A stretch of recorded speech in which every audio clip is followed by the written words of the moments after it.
Hi, everyone. Judge Andrew Napolitano here for Judging Freedom.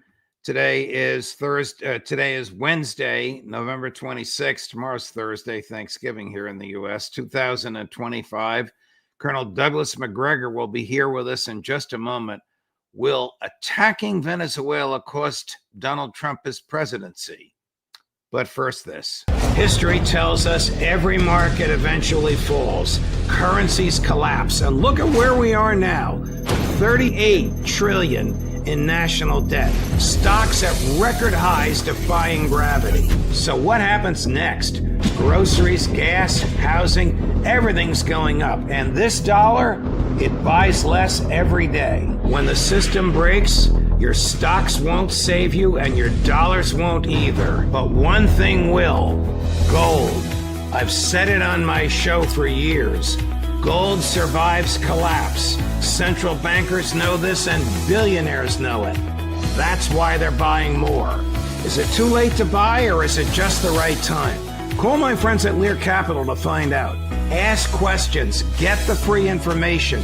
There's no pressure, and that's why I buy my gold and silver from Lear. And right now, you can get up to $20,000 in bonus metals with a qualified purchase. Call 800-511-4620 or go to LearJudgeNap.com today. Colonel Macgregor, welcome here, my dear friend. Thank you for accommodating my schedule today. Before we get to a fascinating piece you have posted at the American Conservative on the consequences of an American attack on or invasion of Venezuela, I have to ask you about the latest involving Ukraine, the 28-point peace proposal reduced to 20, wherever it stands, whatever we know. But big question, and I've asked you this before, as well as just about all of our military experts on the show. Will the war in Ukraine end on the battlefield or in a conference room? I think primarily on the battlefield. The conference room will follow quickly thereafter. And I think we're approaching that point. You know, I think what's happening now finally is this empire of lies constructed by Washington and its globalist allies in Europe is collapsing.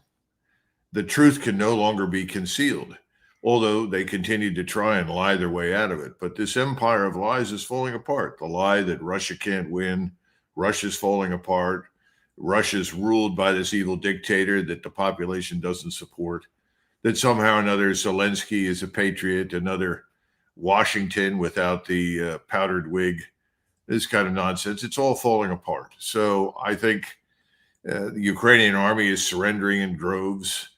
Many of their senior commanders are walking into some sort of prisoner of war status with the Russians. And I'm hearing from some of my best informers, or informants, if you will, that there is now open talk in Ukrainian ranks about going to Kiev and finishing off this regime, holding Zelensky and his friends accountable, not just for the billions that they've stolen, but the millions of lives they've destroyed. You mean a military coup turning on the civilian leadership in Kyiv? Yes. Wow. You emailed me a piece, and of course, I'm deeply grateful for all the communications we have off air about suggesting a breakdown in the Russian defense industry. I mean, where does this nonsense come from? Well, I think you've got to go back to the principal spokesman for the imminent failure of the Russians, people like Ben Hodges, Jack Keane, Dave Petraeus, all these military luminaries who've been consistently wrong about everything. The ones that told us, I think, in the fall of 2022, the fall of 2023, the fall of 2024, that the Ukrainians had now mastered the art of combined arms warfare, which is a World War II concept, and were ready to attack and destroy the Russians that had no chance of success. It's part and parcel of the same nonsense. It's astonishing that it continues, but we have to remember that how many people pay that much attention in the United States to what's reported about Ukraine? Not very many. And most people are not studious. They're not going to dig in. They're not going to look for alternative narratives, at least not to the mainstream media. So they get away with it. And of course, they're rewarded financially in a very handsome way for keeping up appearances, even those appearances are all lies. How bad are the desertions, and does it reach into the officer ranks? I think it does. And again, now we're getting into trouble because everything that I'm getting on this is anecdotal. In other words, we don't have a center that we can go to and say 20,000 Ukrainian soldiers deserted last week or last month. We don't know. Thousands have done so. I mean, it's gotten to the point now where there are not enough people in the Ukrainian SBU, which is being supported by MI6, CIA, and the Mossad, to keep people in their places, to fill the trenches. And the press gangs are having increasingly more and more difficulty forcibly recruiting people and essentially abducting them. The most recent events were up in Kharkov, and they weren't very successful in terms of picking people up. I mean, the Russians had said before they had completed the operation around Pokrovsk that they were picking up Ukrainian prisoners of war who had been in uniform for less than a week.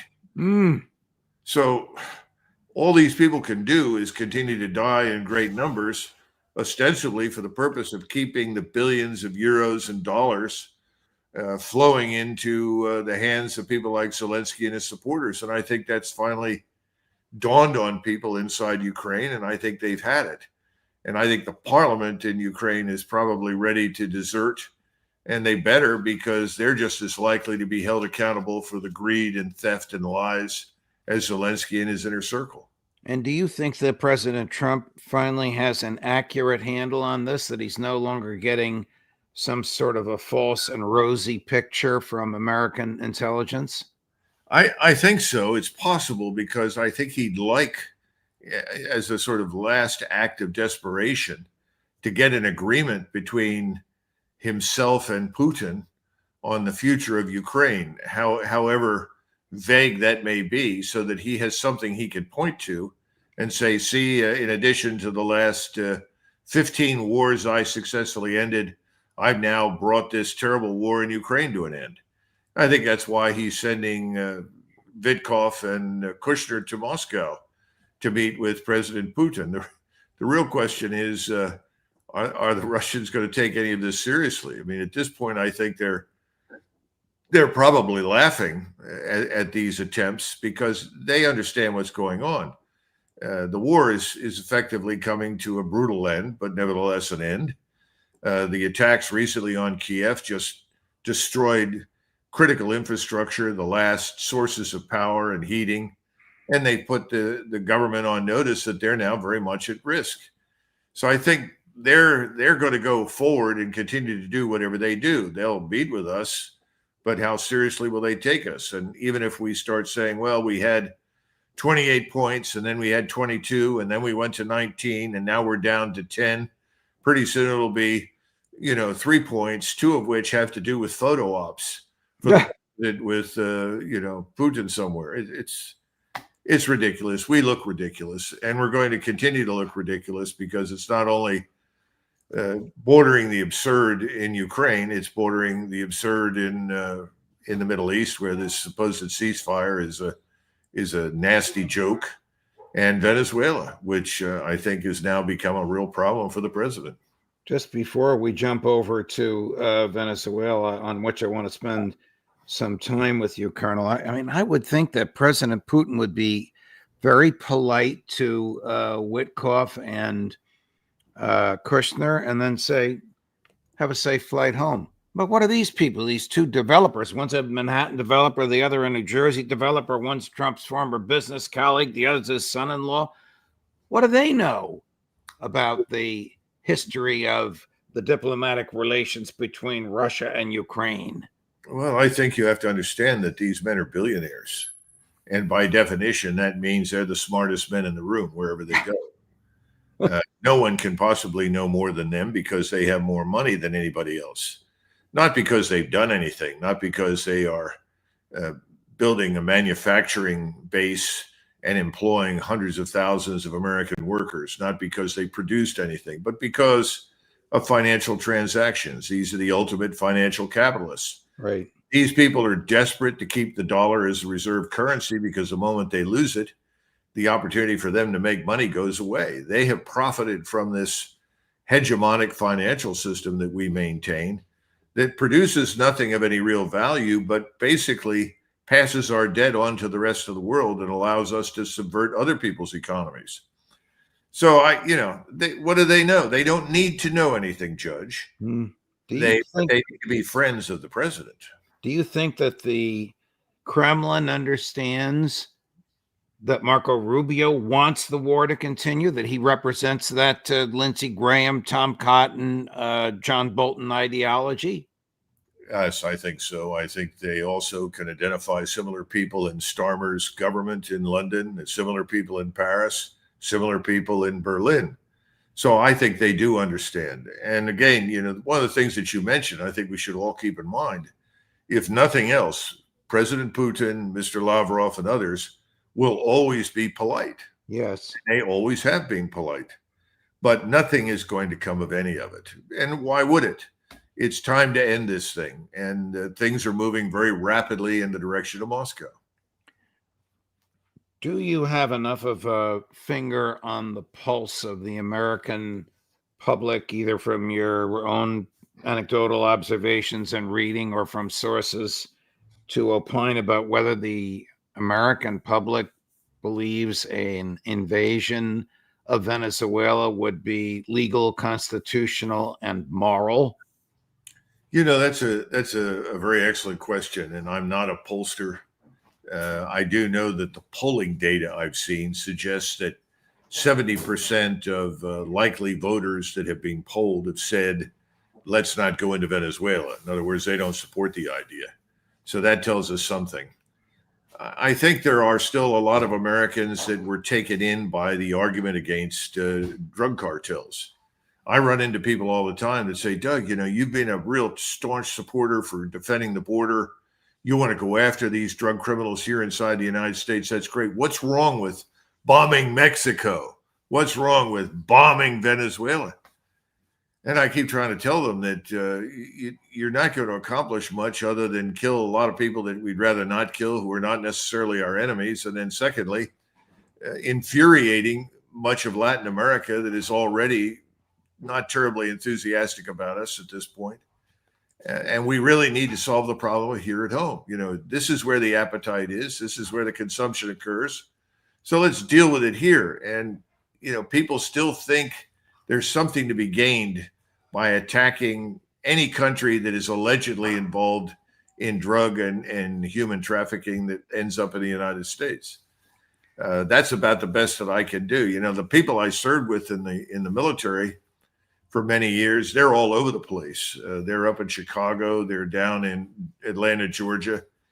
And I think most of them, would like to get at the drug cartels whenever I talk to them. But I think they also realize that we have to start here at home. And I think that message is being delivered to the White House. There are a lot of people very frustrated with all the promises that the president made regarding our handling of the situation here in the United States, not just regarding the border, but immigration, criminality, and it hasn't really worked out. It hasn't happened. Well, his tariffs have caused inflation and joblessness. The statistics are right there on the front page of the newspapers. But militarily, how unwise is it? 10,000 troops in Puerto Rico waiting to do what? To storm the beaches of Venezuela as if it were Vietnam?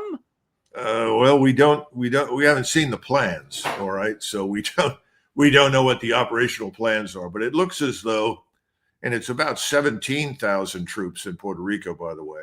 Wow. Lost track of how many thousands of Marines are floating offshore. But it looks as though the idea is that there would be some sort of internal coup. How this is going to be staged and executed is anybody's guess. But the idea is that you get Mrs. Machado installed, and then you seize things along the coast, which can easily be done by the Navy and the Marines, and then you bring in large numbers of Army infantry to operate as a quote unquote stabilization force. Now, we don't know what the underlying assumptions are, and these are very dangerous. Your assumptions drive everything, and there have to be some assumptions that say there are enough people unhappy with Maduro that they will support the armed coup against Maduro. Who knows? I don't know what the numbers are. That's hard to buy into. But I do know something that has happened recently, and that is that the president has just announced that he wants to talk directly to Maduro. And it leads you to ask the question, all right, has somebody finally explained to the president that the border with Colombia is wide open? There are thousands of Colombian paramilitaries willing to come over. And even though they've had their differences with the Venezuelans, they would easily join in and fight with them against us. Is the president aware that the border with Brazil is a triple canopy jungle, almost impenetrable? There are only a couple of points where you can cross the border, and those border points are equally open. No one is going to stop anybody from coming in. So you could end up with 50 or 100,000 Brazilian paramilitaries that are willing to come in to make life miserable for us. Maybe some of that has hit home. And perhaps he recognizes this could be very, very costly at a point in time where our, as you've just pointed out, our financial system is fragile, our economy is weak, and maybe this is not a good idea. So what he's trying to do now, I think, is tell Maduro, look, instead of paying somebody $50 million to kill you or remove you, we'll give you $50 million if you will willingly give up your post and allow us to bring in Mrs. Machado and replace you with Machado. And if you do this, we'll grant you immunity. You'll never be tried at any courts of any law that we have influence over. You'll go live on some island somewhere in the Caribbean or the South Pacific or somewhere. You'll have all the money you need and all the women and all the happiness that you could possibly desire. Maybe that's what he's offering him, on the assumption that he's going to sell his country out. Now, people that have spent time in Venezuela, and I know several of them now, have said, and these are some people who have been down there for as long as 9 years, everybody understands the corruption that is a part of life in Latin America. But when it comes to the country, anybody who sells out the country is dead meat as far as they're concerned. Right. And I don't think Maduro will accept that kind of deal, because as much as he might like to, he's not prepared to sell out his country and go down in history as the man that sold Venezuela to the United States for $50 million and immunity from prosecution. So I don't think it's going to work. And this is a very terrible position for the president to be in, because he's put the cart way out in front of the horse. He's assembled all this military power. Nobody came in and probably briefed him in detail on the challenge of dealing with Venezuela, which is much larger than Vietnam, with a population of 30 million people. That's very, very difficult to traverse, to negotiate, almost impossible to control if you're a foreign power. And now that's beginning to sink in.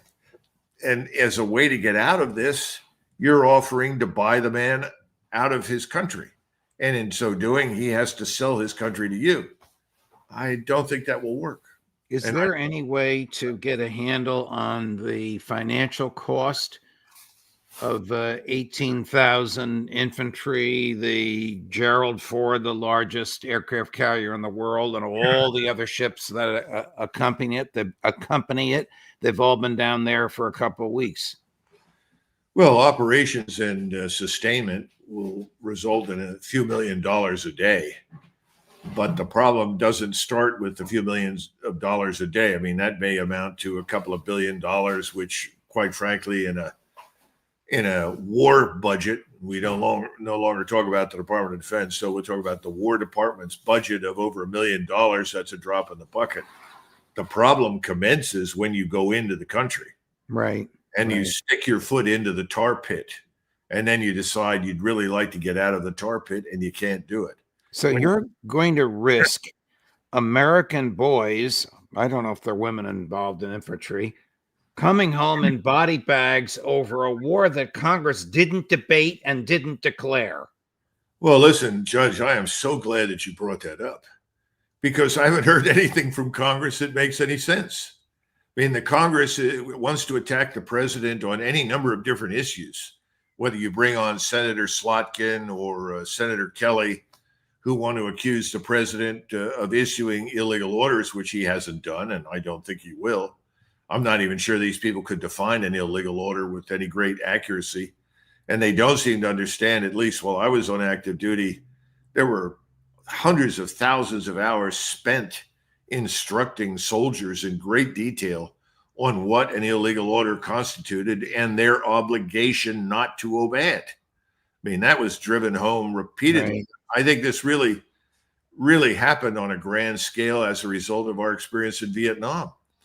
They don't seem to understand that, but they're attacking the president on this. And yet they are the ones who, under the Constitution, hold the power. They can invoke the War Powers Act. You know, you could have started the War Powers Act as soon as he blew up the first so-called drug boats. There was an effort to do that. The debate was minimal. The outcome was not gratifying under the Constitution because of the because of the presidential stranglehold on the Republicans in the Congress. But what will the American people do? The government cannot identify a single national security threat that Venezuela poses to the United States, and yet we're going to invade it. And if we invade it, boys will die. American boys. We couldn't identify a threat in Vietnam. Right. It didn't make any difference. We fabricated an event, an episode. The Gulf of Tonkin crisis arose. It was a non-crisis. There was a naval officer on the Joint Staff who tried to call to senatorial offices and tell them it was all a lie. There had been no attack. There was no reason for this. Nobody cared. The rest is history. I think most of the people in Washington, frankly, are corrupt.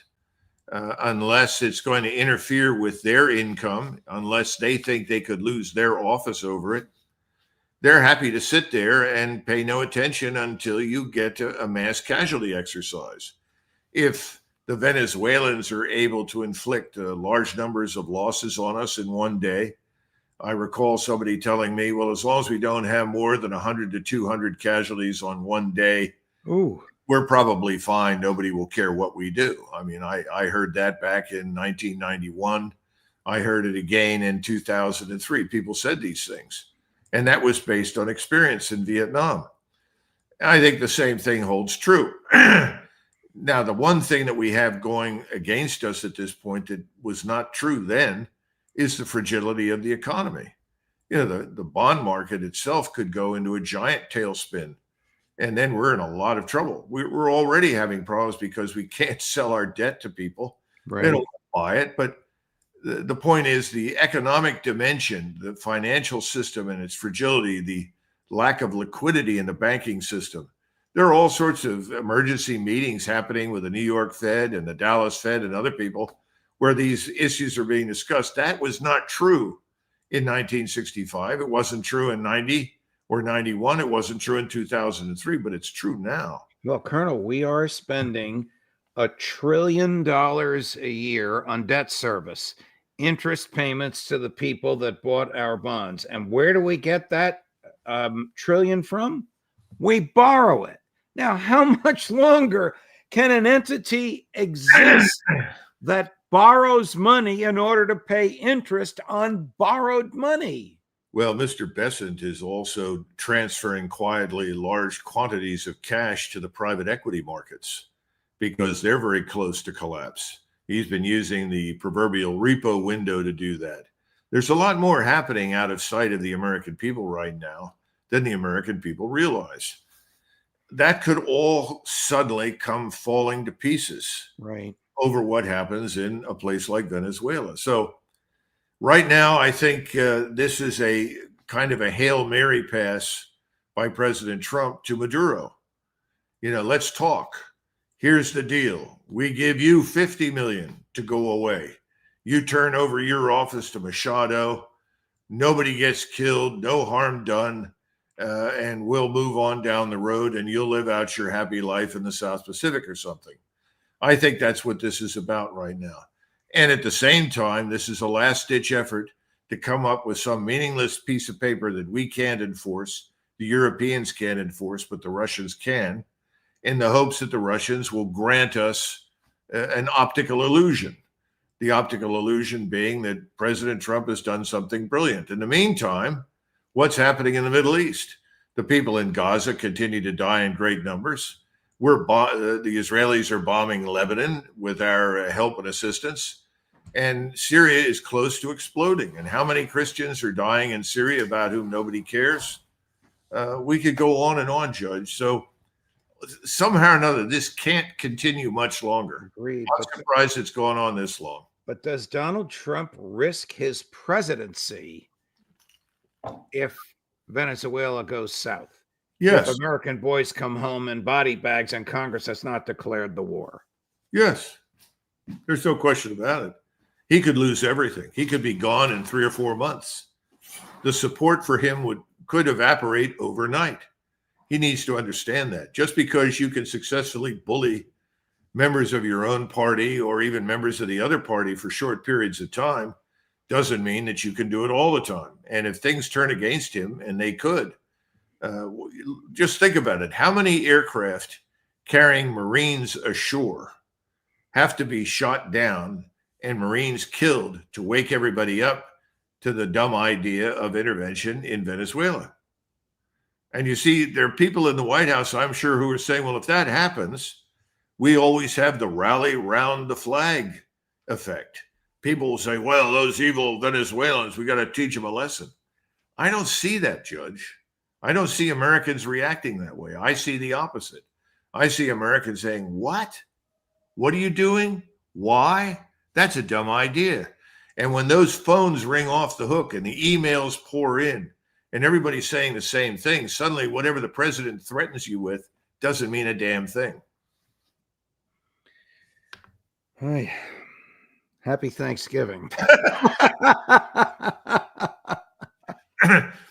Well, that's an interesting note on which to end this. That's true. I wish everybody a happy Thanksgiving, and I would add, I pray for peace. Yes. Kidding. And as a Thanksgiving treat to your many, many fans on Judging Freedom, we have 8 hours of Colonel Douglas Macgregor being streamed tomorrow. I believe it starts at 10 o'clock in the morning Eastern.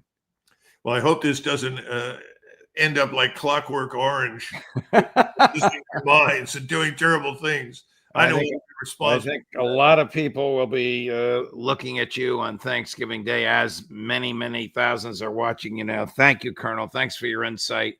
Thanks for your personal courage and intellectual acumen. Always a pleasure. Have a great holiday, and we'll see you next week. Okay. Same to you, Judge. Thanks very much. Thank you. Wow. Coming up later today, we're halfway through. At 2 o'clock, Colonel Larry Wilkerson. At 3 o'clock, Phil Giraldi. At 3:30, Max Blumenthal. At 4 o'clock, Professor John Mearsheimer. Judge Napolitano for Judging Freedom.